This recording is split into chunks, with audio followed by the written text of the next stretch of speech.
would like to be able to go offline with you. It doesn't need to be today, but to be able to have a further conversation, just trying to get into some details on that. Absolutely. Happy to stop by and do that. Thank you so much. Any other questions from the senators? I want to say thank you to this wonderful panel for all of your work, for your testimony, and for your passion as well. Thank you very much. Great job. We're grateful. We would now like to move on to our public comment portion. I want to start out by saying thank you, all of you, for your patience with us today. We are so appreciative. And if you wouldn't mind, just giving your first and last, you will have 3 minutes to be able to provide testimony. Please don't take me being rude to be able to give you a 1-minute warning, because I'm not trying to be rude. Just want to make sure that we have everyone able to speak. We welcome you and thank you so much for hanging with us. Please, the floor is yours, ma'am. Am I on? You're on. Hello, Heather Staley from ASME 2620. We are the local that represents the social workers, psychologists, pharmacists, caseworkers, spiritual leaders, basically most of the professional fields at all of the developmental centers. So I just have a couple of things I haven't heard people talk about. One, there was a question about what's going on with labor. We did meet with the department briefly on January 27th. I would say that the meeting was not productive. We met with a lot of challenges. It didn't seem as though whatever lessons had been learned were being applied. I'll give you an example. We asked if our members could easily move from the general treatment area into the secured treatment area, and we were told that they could apply for the positions like anyone else. That really doesn't treat the staff that are at those facilities with the respect that they deserve to have at this time. We are unable to provide our members at this time with any kind of assurances of what they might be able to expect if they stay at the facilities. So they are in fact leaving. They will be leaving to go to whatever facilities they can that can be hired. If we don't get something from the department that assures them that their staying is not going to be detrimental to their own home life. It's been amazing to me to meet with the members there. Their first question is always, what about the clients? What are we going to do for them? And that's my first time I've ever experienced that working with members. Usually, you know, it's, 1 minute. What am I going to get? But not this time. The last thing is we've talked about the mobile crisis teams. We really wonder, why are we waiting till they're in why are they in crisis before we go see them? Why don't we have support teams to go out to provide services, to check up on the facilities, to see what's going on with the patients, provide that continuity care in the new residence rather than waiting till they're in crisis. Thank you very much. Well, thank you so much, and thank you for sticking with us today. Grateful. Thanks for your testimony. How you doing, sir, and welcome. Welcome. Thank you. My name's Ken Carmine, and I'm with ASME 2620. And one of the things that hasn't gotten talked about, but it's sort of been, talked around the edges, and that's leisure. So individuals, need active treatment. They need pursuits of their own interests and meaningful activities. So good, well-funded day programs that are tailored for the individuals, for their needs, for their liking, for their individual pursuits, will decrease, maladaptive behavior, self-interest behavior, things like this. So that's really important. And thank you for the panel, and thank you, senators, for having us. And thank you so much for sticking with us today. It's great to see you. Good afternoon, good evening, I guess, sir. Thank you, Mr. Senator McGuire and Senator Mitchell. I'm Sherman Blackwell. I'm the CEO of Blackwell Homes in Sonoma County. More specifically, I own and operate behavioral support facilities in Santa Rosa and Sebastopol. I've been doing this for over 21 years. I'm also a stakeholder. I'm a father of a developmentally challenged, behaviorally challenged male adult. I'm also a father of my youngest son has got a bipolar disorder, and he's got extreme psychiatric challenges. He's now living in a locked IMD unit. And I used to sit on the California State Board of Directors for NAMI. So I'm familiar with both industries. What I do want to speak to is the point that you had raised earlier regarding the facilities that have closed. I'm a product of I'm trying to get this in real fast. I'm a product of the ARM system, the old Cofelt law decisions when I opened up my first facilities, and I received individuals out of Sonoma Developmental Center at that time. And then the ARM formula and its reimbursement rate was devised back in 89, I believe, but 94 when I first started, and it was a little bit economically questionable question. It was concerning, but it was still doable. What we have now for behavioral support providers like myself is we're in 2016 and we're still operating off that old antiquated formula. And that formula it's an anchor. It's prohibiting us for staying afloat. You mentioned 531. I say much of the reasons for behavioral support facilities closing down is because they can't keep up with their labor demands, the labor wages, because you can't, at the reimbursement rate of 1994 doesn't pay labor demands in 2016. And that's a reality. So most of these facilities are upside down. We're using our own resources to keep our facilities afloat. I have a solution.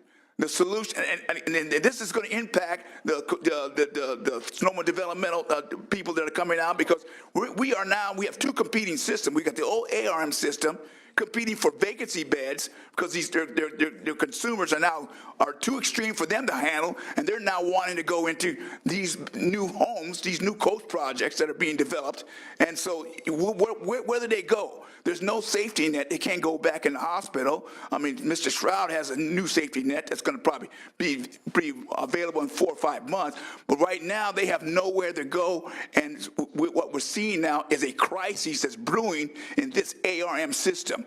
The solution is we need to look at that ARM formula, and we need to be able to alleviate those required hours on the floor so behavioral support providers can keep on doing what they do best. And when the rates do come in parity, then we're able to do something. But that ARM formula needs to be examined, and it needs to be adjusted. No, absolutely, Mr. Blackwell. I don't mean to interrupt. I just ask you to if you have any quick closing comments, I'm going to ask you to conclude, but I don't. I'm just saying I'm pleasantly impressed. I haven't been around these boardrooms for a long time, and the way you guys are meticulously examining this problem, State Mitchell, Senator Mitchell and Senator McGuire, I got to commend you, and keep up the good work. No, Ms. Blackwell, thank you so much for making the trek over to Sacramento today, and anytime get to hang with Ms. Mitchell as well as Ms. Liu, we are grateful, along with you, sir. So thank you very much for coming over. Hey, it's good to see you. Hi, hello, my name is Mary Grangoff. Mary. I want to first thank Senator McGuire, Senator Mitchell for your valiant efforts, and all of the committee in caring about those like my sister, Patricia Ann Grangoff, who is 64 years old and has resided at Sonoma Development Center for almost 57 years. I'm going to repeat again, my sister is 64 years old. My mother, Harold and Helen, were told she'd only live to 6 years old. So keep that in mind, because she may be here longer than any of us. She's deaf and severely retarded. She was born, quote, normal. She turned blue at birth and was diagnosed by my mother, but primarily as something's wrong with her little baby. She was deaf, and then it got into the severely retarded phase. She's about 6 months old in age. She's currently at an ICF unit. I hate acronyms, so that's an intermediary care facility. For her needs going forward, since we know we can't go back, there's 3 categories I'd like to talk to today that would be great to be mirrored in the community for all seasons. One would be health, medical and dental, including equipment repair, custom shoes, which she wears. She broke her leg and has never really walked correctly since that has occurred, so she has custom shoes. It's questionable in the community. Where will she get those fixed? Where will we even get to purchase them again? You have 1 minute. Oh dear, okay. Number 2, train staff with safety awareness. Safety awareness is essential for my sister, even with her broken leg and custom shoes and wheelchair at times, she will go out the door. She's right now in a locked facility in Sonoma. Sign language is a plus, although she can't read or really understand sign language, as well as some of these marvelous folks that were here today. She knows candy. She knows she's beautiful, and she knows I love my sister. Third, and not the least important of all, is religious services and a day program. Where is her freedom of religion? Sonoma has chaplains. They come to my sister's facility weekly. She participates as best she can. My sister looks up every time she goes outside, so she already knows who she is far more than any of us. Religious services are essential for her, and we want them in the community. Finally, I'd like to say this state, the state of California, once turned care from anxiety and hopelessness from our family into quality care, concern, and hope. And that's been for about 57 years at Sonoma. I asked you to conclude. Okay, we pray you will continue to follow that path. Thank you. And I just want to say thank you for sharing your story, your sister. I think all of us get emotional about it and hearing it, and thank you for your personal story. It means a lot to us. Thank you for listening. Good afternoon, sir. Doug Klein. My wife was acquiesced and give me her minutes Wonderful. Uh-oh. before we go. Oh, you got 3 minutes, so I apologize, sir. Hey, there we go. My brother lives in Porterville. There were 2 of us from Porterville, and blindsided. We did not know it was going to close. My brother has been a resident at Porterville since 1956. Wow. My entire childhood was going every 2 weeks to Porterville to see my brother. Lived in Santa Barbara. I don't live in this state today. My wife and I have seen my brother this year probably a dozen times. My mother is 87. She can't come. My brother, and I appreciate all of the people that have said about their relatives and being able to get out in the community and be able to move on. My brother can't. He is a ward of the state to this very day. So I put my brother's rest in your hands, but you don't want to deal with me. Bottom line is, today is a day to make a decision. We have Porterville. You've got the forensic side, and you've got money from the federal government to keep it going. You've got our side, and you have enough buildings there right now. If you took 7 of those buildings, each one of them will facilitate 90 people. You take 7 of those buildings, you fence it off, you own the land, unless there's oil underneath, then you can pump it from the side. But the bottom line is, put in a home there. It's already there. You don't have to do anything. Right next to my brother, I'm going to call it a ward, right next to his building was a building that had not been used for 4 years. 4 years, closed down, waiting for the forensic side to come over and get it. What they did is they needed to move in some others because they're moving them out fast. So they took that building and they converted it. Guess what? In less than a month and a half, they opened it back up and it's fully used today. They just walk across. You have a minute, sir. Bottom line is you have a lot of things you can do. You can put everybody from all the facilities, there's not much would have to be done in Porterville. Yes, a lot of people would have to commute. We commute right now 7.5 hours to see my brother. So that's not a big deal. I'm asking you to look at other alternatives, and the alternatives you hold in your hand. The other thing is, I own a business. There's a lot of businessmen that are out there that would be more than happy to contribute, and I know that. My brother broke a television 10 years ago by accident. I bought a television and the state told me I couldn't give it to him. Literally. I went out and bought it. So I said, okay, I'm not giving it to the state. I gave it to my brother. You do what you want. You can do what you want if you want to. Keep everything together. And I'll leave you at that. Thank you, sir. Sir, how long did you have to travel today? 9 hours. Thank you. And thank you for coming to speak on behalf of your brother. And we're grateful that you would stay here for so long. So thank you so much. Good evening, ma'am, and thank you for being with us tonight. Thank you. My name is Elizabeth Colson. I'm a registered nurse of 36 years. I currently work for an ICF. They actually own 2 homes. And what I would like you to know is that the operators, owner-operators, administrators, and the employees, what I see and have seen is they take excellent care of the people and they really care.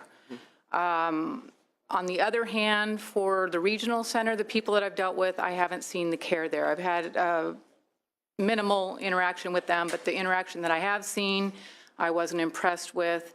and felt that they really didn't care about the clients. And I think whoever oversees them needs to evaluate them better or something. She came in, she looked at the client, didn't look at the chart. It was an annual review, didn't ask me any questions. And as she's going out the door, I said, aren't you going to ask me any questions? So, no, I don't need to. And I said, yes, I think you do. So I filled her in. But that's the kind of thing that I have come up against. And then the dental in these 2 homes that the lady owns, the wait is for regular dental care 3 years. We recently, 2 weeks ago, had a lady that had a toothache. It took a week to get her in. And that's basically what I'd like you to know. No, thank you, and thank you for sharing the experience as well. And thank you for being here for so long today. We're grateful. Thank you so much. It's good to see you. Hi, how you doing? Good evening. Hi, good evening. And thank you for hanging in through all of this, too. My notes are now all scribbles because I don't want to repeat things, but I think mainly what I can share with you is the information about our own family and son. We have 8 adopted children, 4 of whom have developmental disabilities. 3 live in the community with the SLS. They are doing very well. There are challenges, but they meet them, and we give them a lot of support. Our last son with developmental disabilities, who's 54, Sheldon, lives at the developmental center. He's been there 27 years. He is there by his choice. He went through NAPA programs, community living, back and forth and back and forth. He got to the SDC. He never moved himself again. He is severely autistic. He has limited speech, but manages to let us know what he wants, and he sure knows how to move himself around. He has compulsive, aggressive, and self-injurious behaviors, among others. He also chews walls. He can't wait a month to get a dentist because he's down to the pulp with some of them. Autistic people are interesting sometimes, and they do have special needs. He takes a long time to get used to people, but somehow he manages to make everybody really deeply care about him. He also has kidney failure. He has been on dialysis for 10 years. He needs it 3 days a week or he dies. The developmental center has managed to get him there and provide it despite his behaviors and his autism. We would have lost him all those years ago. You have 1 minute. To do this requires doctors. His doctor sees him 5 days a week. Nurse sees him daily. Special device. I don't think anyone in the community could build it, so his arm is still, he gets dialysis. All these services, many, many more. I don't have much time. I have it written up for you. Or if you want the longer version instead of the 2-page version, I could give you the 8-page version of everything he needs to survive, live his life. He's still improving. They're helping him for the first time in his life decide maybe he should try talking more. They've been great. These are the resources that we're told, oh, that'll all be out in the community. We'll have a house for you in 2 years, move him. I will try to hold him and balance and have these for him because he's one, we don't have a week, a month. You get it right the first day or we may lose him. You don't get it right, he's gone. It has to be in place. And I'm really appreciative, we live in Santa Rosa area, that there is facilities who possibly will help him. Thank you very much. So good to see you again, and thank you for making the drive over, and thank you for your patience today. Yeah, welcome and good evening, and thank you for your patience as well, ma'am, and we're happy that you stayed with us. Thank you. I am Renee Lustelo. This is my sister Kim Lustelo, who turns 56 today. Oh, wow. She lives at SDC, has lived there for she's 56. She's lived there for 45 years. She has developmental and severe behavioral issues, and she is an expensive resident. I need to share what happened to her in the community. She failed the community twice, actually once before SDC because of her behaviors. She was very, very young. Then she went to SDC, and then later on she was placed in the community. It lasted 5 years. The staff was with state staff at first, and then funding ended. She was replaced, the staff was replaced with inexperienced and underpaid staff, and soon she was taken away in handcuffs by the police, placed in a mental health facility, heavily medicated, ended up in a wheelchair. She's quite ambulatory. She finally returned to SDC. It took a month or so to get her medications right and out of her wheelchair. She has continued to receive the best of loving compassionate care, excellent service, and freedoms at SDC. She is a behavior problem, and she lives in an unlocked unit. She currently needs, we just had her IPP, and this does not exist yet. It needs to be developed, so that we were told. She needs a specific behavioral medical facility because she has severe medical needs with all of her different disorders and and health issues. The staff needs to be somebody who is trained with people such as my sister, and they need to be stable. They can't be coming and going. And she attaches herself to individuals, and she tests them. She also needs a place to walk herself sane, which she has now. And the placement we are requesting for Sonoma Valley, because that is where her family and her friends reside. And she and the other residents are, they are very welcomed and accepted in that community. And they are a part of everyday life.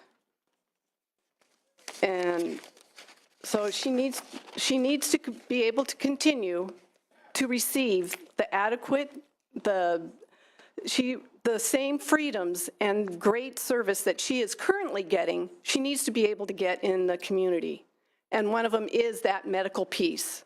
And there also needs to be a safety net, because when she fails that, she doesn't transition well. She can't even go from staff change to staff change. Mm-hmm. And she continuously, when we bring her out, I go back now.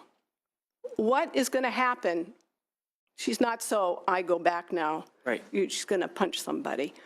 And I'm going to have to ask you to conclude. I apologize. no, it's okay.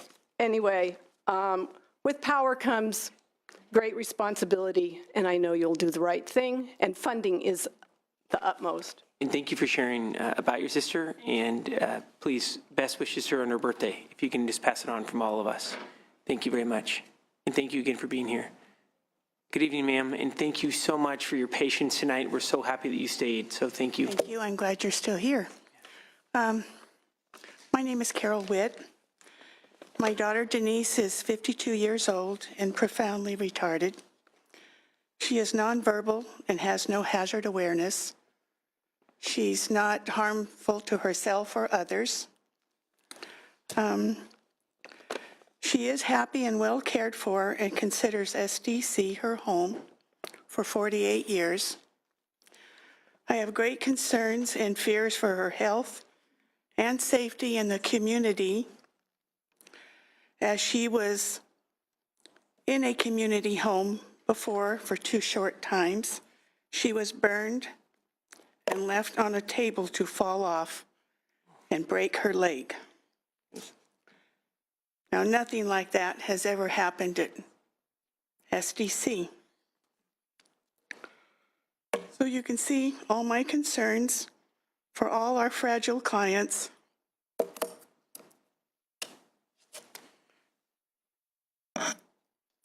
I do not want my daughter or anyone's family member to become a fatal statistic like many others I have heard.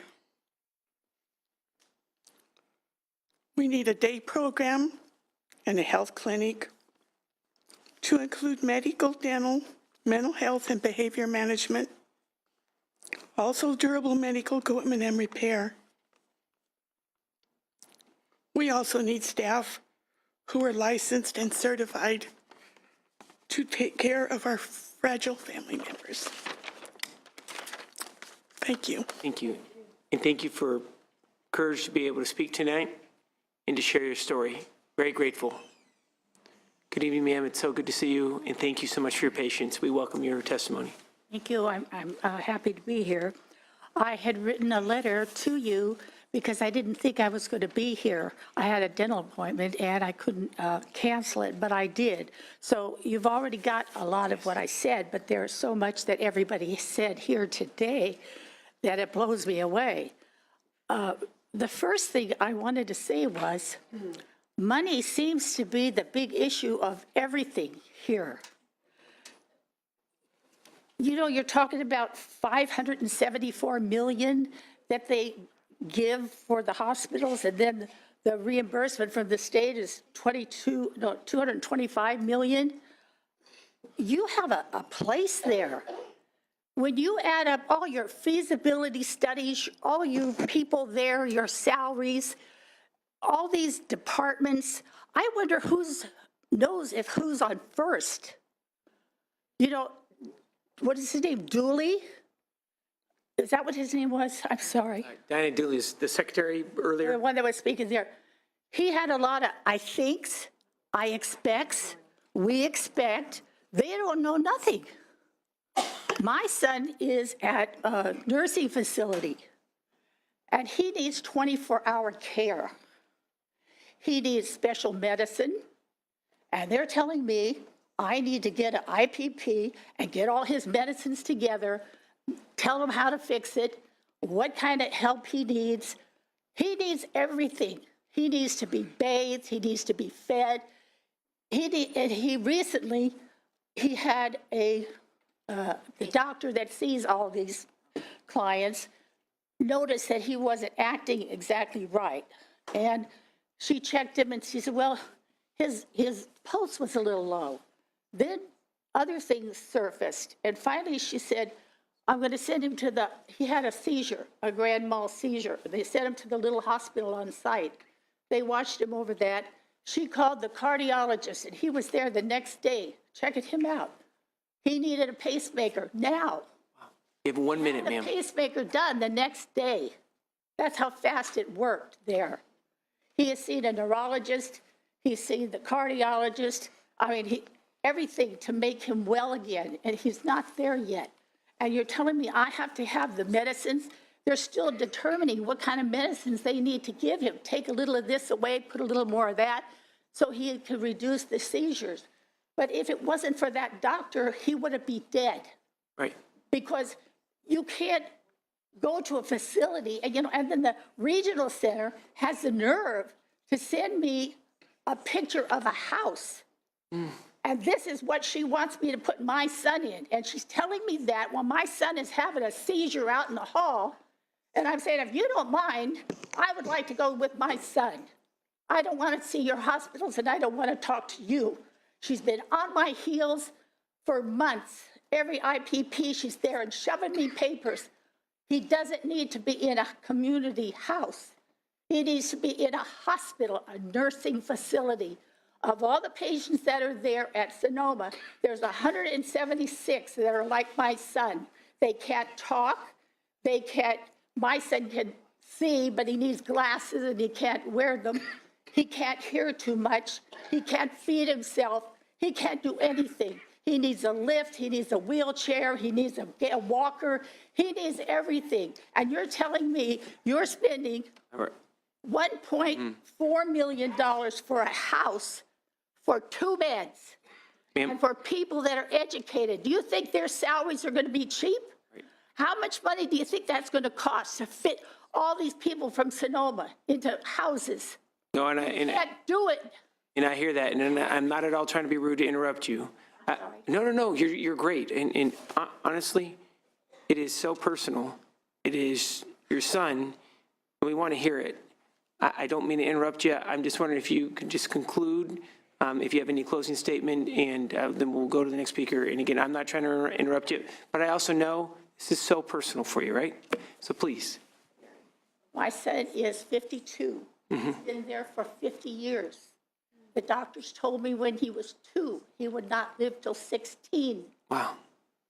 From the good care that he's received, he is 52. Yeah. I mean, living somewhere else, he would not make it. That's all. And the last thing I want to say is a religious thing, but a comment. but it says, therefore, but for the grace of God go I. And if they would look at that, the people that are making the decisions and Brown administration, I don't know how the hell they come up with an idea like that when they have the housing. It would cost less to fix it and let the people stay in their house. My son has been there for 50 years. Absolutely. And he has the same caregiver for 10 years. She knows when he goes, what that means. Nobody else would, No, thank you. included. No. Thank you, and thank you so much. And what we also want to let you know is that we have passed on your letter that we received on to the remainder of the committee as well, so thank you so much. Good evening, ma'am, and thank you for hanging with us. It's good to see you.